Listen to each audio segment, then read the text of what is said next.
Bonjour à toutes et à tous. Grande nouvelle sur la scène internationale. La France apporte un soutien considérable au transport public à Saint-Domingue. Voici ce qui s'est passé.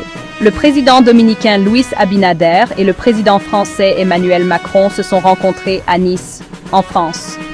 Macron n'a pas seulement déroulé le tapis rouge, il a aussi déroulé les financements. La France s'apprête à financer pas moins de 85% du nouveau train métropolitain de Saint-Domingue, ainsi que le plan de transport intégré pour l'ensemble de la région du Grand Saint-Domingue. Pourquoi est-ce important?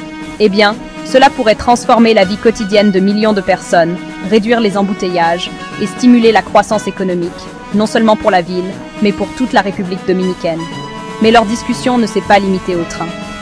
Abinader a demandé à la France d'intensifier ses efforts, aux côtés de la communauté internationale, pour aider à stabiliser Haïti.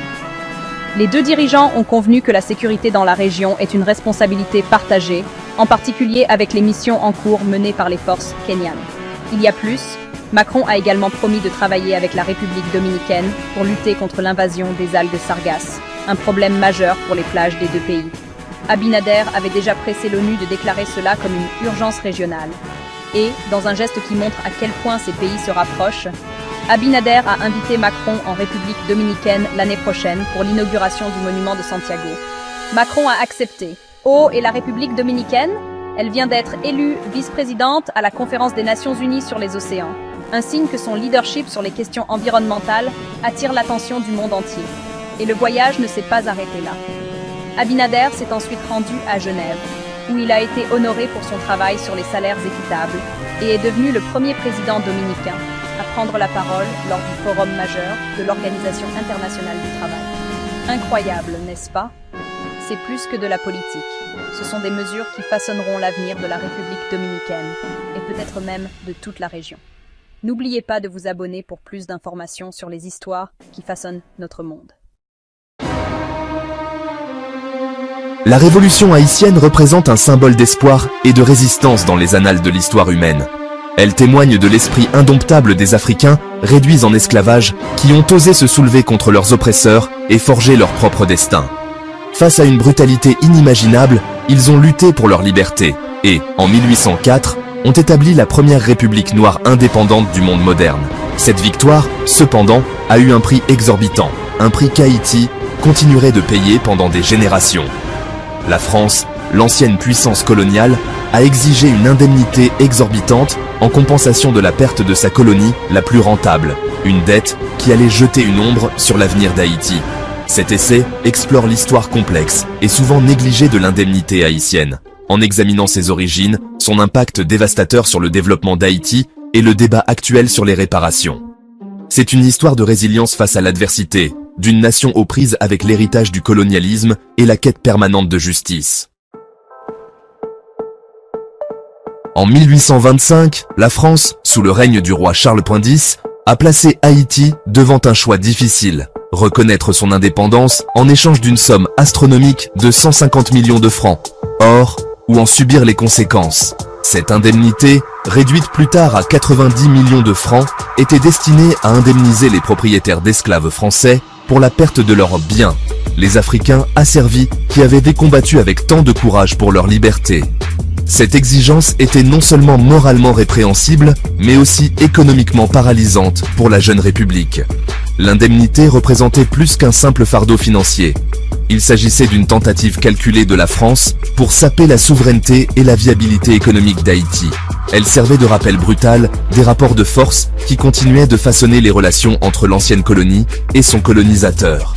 L'acceptation de cette indemnité, sous la contrainte, allait avoir des conséquences profondes et durables sur la trajectoire d'Haïti. L'ampleur de l'indemnité imposée à Haïti était stupéfiante. Pour mettre les choses en perspective, 90 millions de francs or en 1825 équivalaient à environ 10 fois les recettes annuelles d'Haïti à l'époque. Ce fardeau financier a contraint Haïti à contracter des emprunts écrasants auprès de banques françaises à des taux d'intérêt exorbitants, plongeant le pays dans une spirale d'endettement dont il allait avoir du mal à se sortir pendant plus d'un siècle.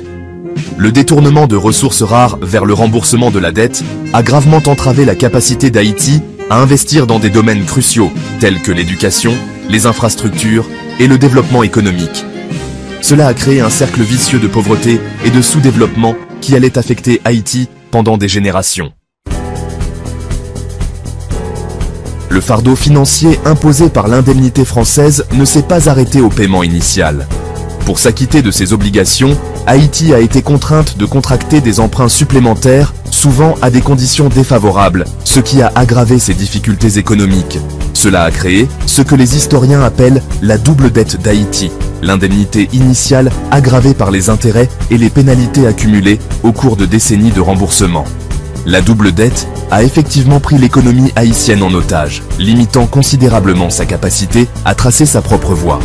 La nécessité d'assurer le service de cette dette a dicté les priorités de dépenses du gouvernement, souvent au détriment de programmes sociaux et d'investissements essentiels. C'était un rappel constant de l'héritage persistant du colonialisme et de la lutte pour une véritable souveraineté économique.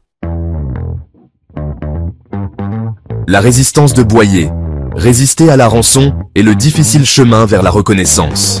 Le président d'Haïti à l'époque, Jean-Pierre Boyer, a d'abord refusé d'accepter l'indemnité française, la reconnaissant pour ce qu'elle était, une rançon pour la liberté qu'Haïti avait si courageusement conquise. Il l'a dénoncée comme une exigence injuste et immorale, arguant que la France devrait indemniser Haïti pour les horreurs de l'esclavage, et non l'inverse. Cependant, la France a été inflexible, déployant des navires de guerre pour bloquer les ports haïtiens et menacer d'une intervention militaire. Face à la perspective d'un étranglement économique et d'un retour au régime colonial, Boyer a accepté à contre-cœur l'indemnité en 1825. Ce fut une décision pragmatique mais douloureuse, qui soulignait les options limitées offertes à une nation nouvellement indépendante face à la puissance d'une puissance européenne. Un héritage de sous-développement, l'ombre portée de l'indemnité française. L'indemnité française a jeté une ombre sur le développement d'Haïti, entravant sa capacité à investir dans sa population et son avenir. Le détournement des ressources vers le remboursement de la dette a fortement limité la capacité d'Haïti à bâtir une économie forte et diversifiée, la rendant vulnérable aux chocs extérieurs et aux cycles de pauvreté.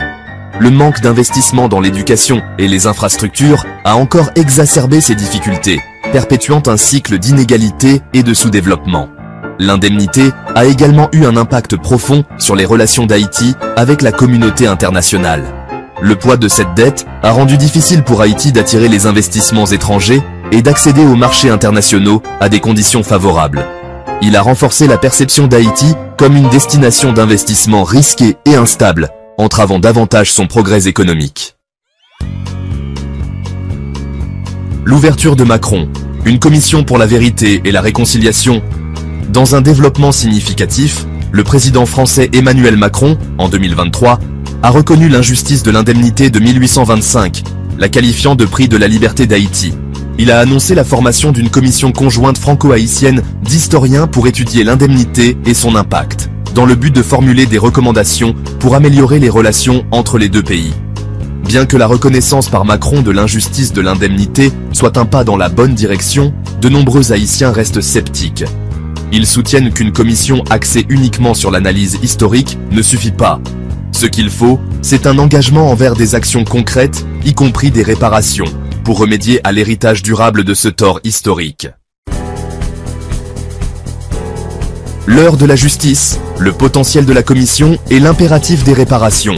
La commission franco-haïtienne a le potentiel de jouer un rôle crucial dans la promotion de la réconciliation entre la France et Haïti. En explorant les archives et en révélant toute l'étendue de l'impact de l'indemnité, la commission peut contribuer à établir une compréhension commune du passé et à créer une base pour un avenir plus juste et équitable. Cependant, pour que cette commission soit véritablement efficace, elle doit aller au-delà de l'analyse historique et aborder les implications actuelles de l'indemnité. Cela comprend l'engagement dans un dialogue constructif sur les réparations et l'exploration de mesures concrètes que la France peut prendre pour soutenir le développement d'Haïti et contribuer à panser les blessures du passé. L'heure de la justice a sonné depuis longtemps. Dette haïtienne, une et haïtien fera des recommandations, annonce Macron. Une commission franco-haïtienne d'historiens va étudier l'impact sur Haïti de la très lourde indemnité financière imposée par la France à son ex-colonie en échange de l'octroi de son indépendance il y a 200 ans, et faire des recommandations, a annoncé jeudi Emmanuel Macron.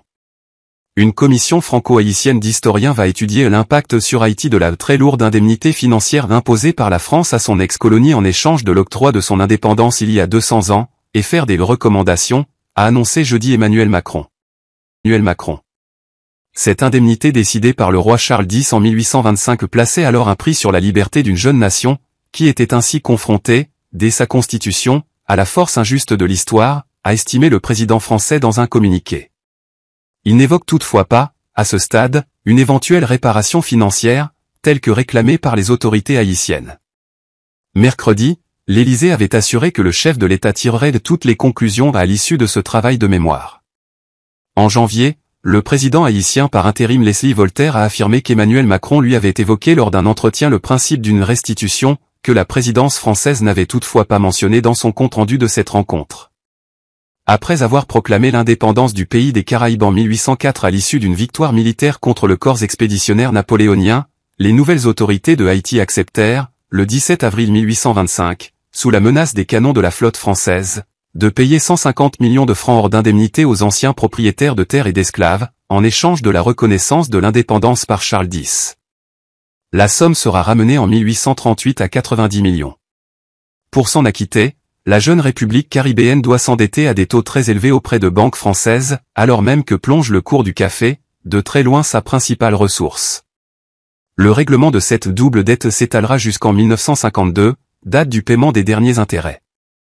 Par l'ordonnance du 17 avril 1825, on a rançonné l'indépendance d'Haïti. Le titre du présent article s'inspire directement d'un propos tenu, en 1831, par le gouvernement de Jean-Pierre Boyer.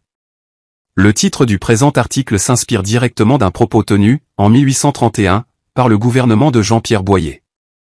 Dans une note verbale à la chancellerie française et après avoir en vain demandé, au gouvernement du tout nouveau roi Louis-Philippe, un effacement puis une réduction du solde dû au titre de l'indemnité coloniale, les dirigeants haïtiens écrivaient, on conçoit que, sous le règne des principes absolus qui ont prévalu à la rédaction de l'ordonnance du 17 avril 1825, on a méconnu le droit des peuples à disposer d'eux-mêmes jusqu'à rançonner leur indépendance. Mais ne serait-ce pas faire injure au nouveau gouvernement français que de penser qu'il voulut lui aussi la payer au poids de l'or et se charger aux yeux du monde entier, des reproches que l'acte du 17 avril a justement mérité, Quel discours dénonciateur! Pourtant la mémoire officielle haïtienne et l'historiographie de la dette coloniale taisent ou minimisent une telle posture vindicative de Boyer. Cette attitude du président est certes tardive et assurément assumée sous la pression d'une opinion publique nationale remontée, mais elle est adoptée dans l'espoir que le nouveau chef d'État français, entouré de libéraux, annule l'ordonnance du 17 avril. Il faudra, avec une nette temporisation du discours de Boyer, encore attendre 7 ans, l'année 1838, pour que la dette coloniale imposée à Haïti soit réduite de 40% et l'échéancier de paiement allongé. Comment expliquer cette diatribe de Boyer à la fin 1831?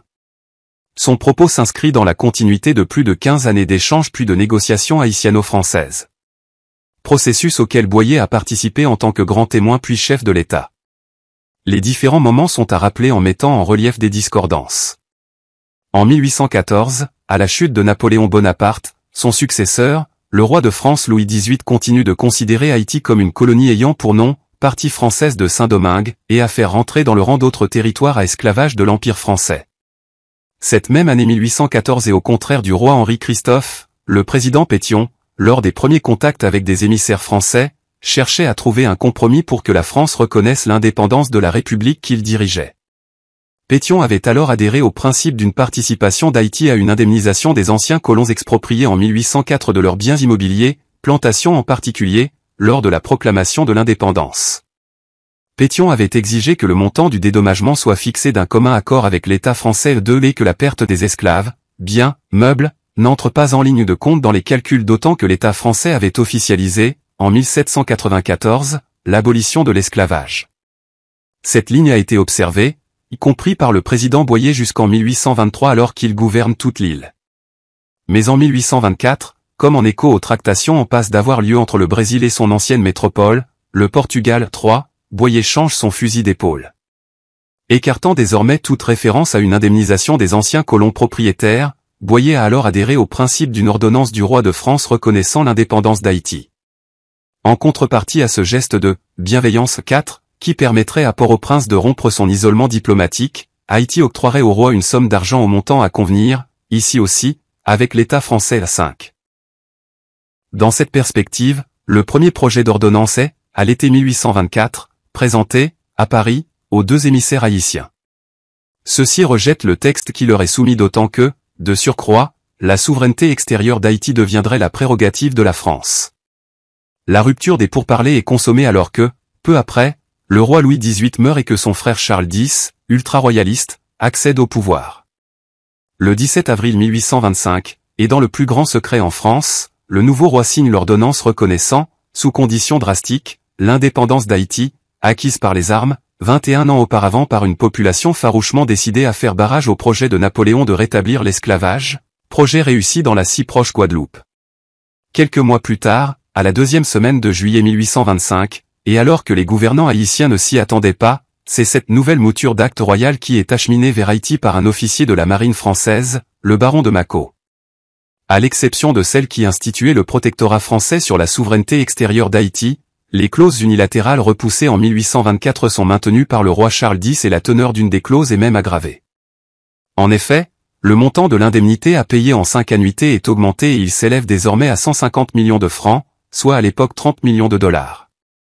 Cette ordonnance est en fait un ultimatum transmis par le baron de Mâcon, appuyé d'une escadre forte de plus de 500 canons stationnant au large de Port-au-Prince.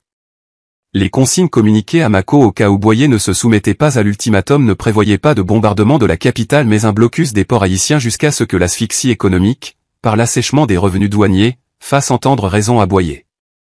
En cet été 1825, la diplomatie française de la canonnière a gain de cause, le Sénat haïtien entérine l'ordonnance le 11 juillet. Des raisons tant internes, sociales et politiques, en particulier l'orientation oligarchique de l'État naissant, les intérêts de la bourgeoisie d'import-export, qu'externe, sécurisation des frontières, reconstitution en cours des forces militaires françaises, menace espagnole sur la partie orientale de l'île d'Haïti, participent aussi à faire fléchir Boyer. Intervient bien sûr, également, l'habile promesse orale de Mâcon que la rigueur des clauses de l'ordonnance saurait être atténuée par Charles X. Le président Boyer se plie donc aux injonctions territoriales et économiques de l'ordonnance royale. Le chef d'État haïtien sollicite néanmoins immédiatement une révision de la clause de fiscalité douanière préférentielle, taxe haïtienne réduite de moitié pour le commerce avec la France, et la réduction du montant de l'indemnité coloniale. Mais un refus sera fermement opposé à la doléance relative à la dette coloniale et, dans le cas du commerce bilatéral, les relatives ouvertures de la France seront jugées insuffisantes par la partie haïtienne y compris justement en 1831 à 6. Entre-temps et en plus de mutineries dans l'armée et d'une tentative d'assassinat contre la personne du président, le gouvernement de Boyer fait face à une forme de désobéissance civile sur toute l'île rendant difficile la collecte de fonds pour financer le paiement de la dette coloniale imposée, hostilité à l'impôt, extraordinaire, comme à l'application du code rural pour accroître, pivot des rentrées fiscales, la production de café par les cultivateurs. Un vif mécontentement se traduit jusque dans des manifestations de rue spontanées qui éclatent, dans la capitale, dès les premiers embarquements, sur des navires français, de caisses remplies d'argent du trésor haïtien à destination de l'ancienne métropole.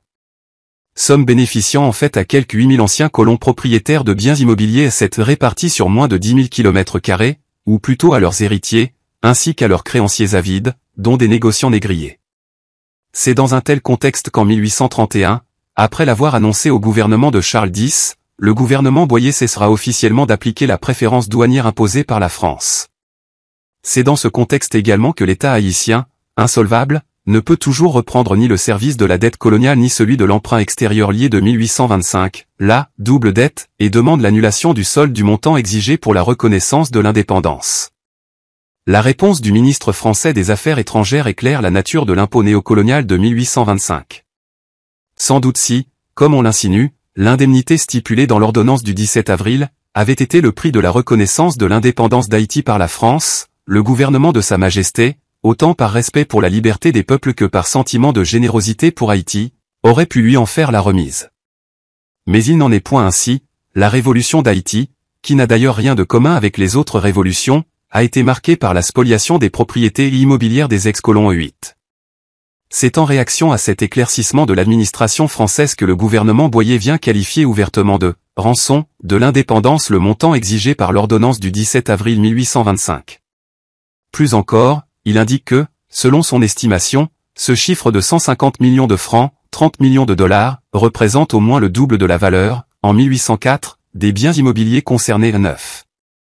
En écho à de tels échanges de correspondance entre les deux chancelleries, la menace d'une offensive de représailles militaires de l'ancienne métropole va culminer pendant quelques mois. Mais il n'y aura pas de passage à l'acte. Et pour sa part, le gouvernement Boyer va progressivement rétropédaler en demandant désormais que le montant de l'indemnité soit réduit de moitié. Une autre étape, moins conflictuelle, des négociations haïtiano-françaises s'ouvrira au milieu de la décennie 1830. Toutefois, le principe de l'indemnité aux anciens colons propriétaires sera maintenu ainsi que, on le sait, le dédommagement de la valeur des esclaves qui travaillaient dans les plantations et qui avaient arraché la liberté générale sur place en 1793 et que la métropole avait confirmé en février 1794. 3 générations de descendants de ces anciens esclaves participeront à payer d'une part la dette coloniale et donc en grande partie la liberté de leurs ancêtres esclavisés ainsi que, d'autre part, les 2 emprunts extérieurs contractés, 1825 et 1875, pour payer cette dette 10.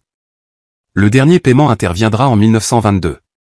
Aujourd'hui, en ce bicentenaire de l'ordonnance du 17 avril 1825 et alors que l'esclavage est aujourd'hui reconnu comme un crime contre l'humanité, les qualificatifs, en plus de celui de « rançon », que nos aînés attribuaient à la dette coloniale résonnent toujours 11, odieuse, illégitime, monstrueuse. 1. Archives du ministère français des Affaires étrangères, 47 CP Haïti, 1828 à 1836, note verbale, fin 1831, du gouvernement d'Haïti. 2. Augusti Clara Gaillard, il y a 199 ans, la dette de l'indépendance. Un règlement de compte néocolonial et esclavagiste, 1825 à 1922, Université publique des Nippes, juillet 2024 en ligne. 3. Le traité du 29 août 1825 reconnaît l'indépendance du Brésil. En retour, le Brésil s'engage, entre autres, à payer à l'ancienne métropole une indemnité s'élevant à 2 millions de livres sterling, soit environ 50 millions de francs. 4. L'instant Pradine, recueil général des lois et actes du gouvernement d'Haïti depuis la proclamation de son indépendance jusqu'à nos jours, T4, 1824 à 1826, Paris, 1865, Pékin à 20. 5. Pour des éléments d'explication de ce choix, lire, entre autres, les travaux de Leslie Manigat, Jean Corradin, Jean-François Brière. 6. Lire Benoît Joachim, Décolonisation ou néocolonialisme. Aspects fondamentaux des relations de la France avec Haïti au XIXe siècle, thèse de doctorat d'histoire, Université Paris 1, 1969. 7. Il faut souligner que l'ancien colon de Saint-Domingue qui n'y avait pas possédé de biens immobiliers, plantations, maisons, emplacements non bâtis, ne pouvait prétendre à une indemnisation pour les pertes encourues. Ce même si ce colon avait été propriétaire d'esclaves. 8. Note verbale du 23 septembre 1831 du ministre français des Affaires étrangères, Sébastiani, à Boyer. Cité dans Thomas Madiou, Histoire d'Haïti, tome 7, Henri Deschamps, 1988, p. 105 à 106. 9. Archives du ministère français des Affaires étrangères, 47 CP, Haïti, 1828 à 1836, note sur l'affaire d'Haïti, 15 juillet 1832. 10. Augusti Clara Gaillard, la dette de l'indépendance d'Haïti. L'esclave comme unité de compte, 1794 à 1922, Bibliothèque nationale de France, collection Un patrimoine partagé, 2023 en ligne.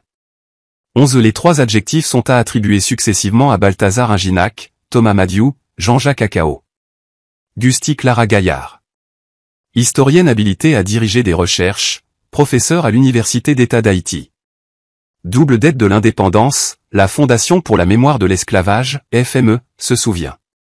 La Fondation pour la mémoire de l'esclavage, FME, organisera le jeudi 17 avril 2025 des activités en vue de marquer les 200 ans de la double dette de l'indépendance imposée à Haïti. Les activités dans le cadre de cette commémoration incluent discours des officiels, tables rondes, expositions et prestations artistiques. L'événement se tiendra dans les locaux des Archives nationales dans la commune de Saint-Denis en France. Les activités commémoratives de la FME prévues ce jeudi 17 avril visent à marquer le bicentenaire de l'imposition par le roi Charles X de France, d'une indemnité exorbitante à Haïti pour la reconnaissance de son indépendance. Cette commémoration entend revenir sur cet événement inouï dont le caractère injuste n'a jamais été reconnu par la France, note la FME. En prélude à la commémoration, la FME appelle la France à reconnaître l'injustice unique qu'a constituée cette histoire, qui a déterminé la nature de ses relations avec Haïti pendant près d'un siècle. Ladite fondation invite également la France à s'engager dans une démarche réparatrice originale en faveur du peuple haïtien, de concert avec le gouvernement haïtien et les sociétés civiles des 2 pays. Cette indemnité, qu'Haïti a intégralement payée, a placé le pays sous la domination financière française pendant un siècle, selon un mécanisme précoce d'exploitation néocoloniale, a précisé la FME, rappelant que c'est au trésor public français et non au gouvernement haïtien que le trop perçu de l'indemnité a été reversé au début du XXe siècle. La commémoration débutera par une exposition sur l'histoire de l'esclavage, intitulée # C'est notre histoire. Lors de cette exposition, le public pourra consulter les documents originaux de l'ordonnance de Charles X datant de 1825 et du traité de paix et d'amitié entre la France et Haïti, datant de 1825. À cette commémoration, plusieurs personnalités interviendront. Parmi les officiels, Louino Volsi, chargé d'affaires à Point d'Haïti en France, Jean-Marc Ayrault, président de la FME et Thani Mohamed Swalihi, ministre délégué auprès du ministre de l'Europe et des Affaires étrangères, chargé de la francophonie et des partenariats internationaux, prononceront leur discours pour l'occasion. Au programme également, une table ronde se tiendra autour du thème « La double dette d'Haïti, et après ?» Cette table ronde rassemblera plusieurs chercheurs spécialistes et auteurs de la 4e note de la FME. Parmi les intervenants à cette table ronde figurent Mathilde Ackermann-Koenig, doctorante en histoire en co-tutelle à l'École des hautes études en sciences sociales et à l'Université de Bielefeld, dont la thèse porte sur l'indemnité haïtienne et ses dynamiques post-coloniales, l'historienne Myriam Kotia, directrice du Centre international de recherche sur les esclavages et post-esclavage, CIRESC, et directrice de recherche au Centre national de la recherche scientifique, CNRS, et Jean-Marie Théodat, maître de conférences à l'Université Paris.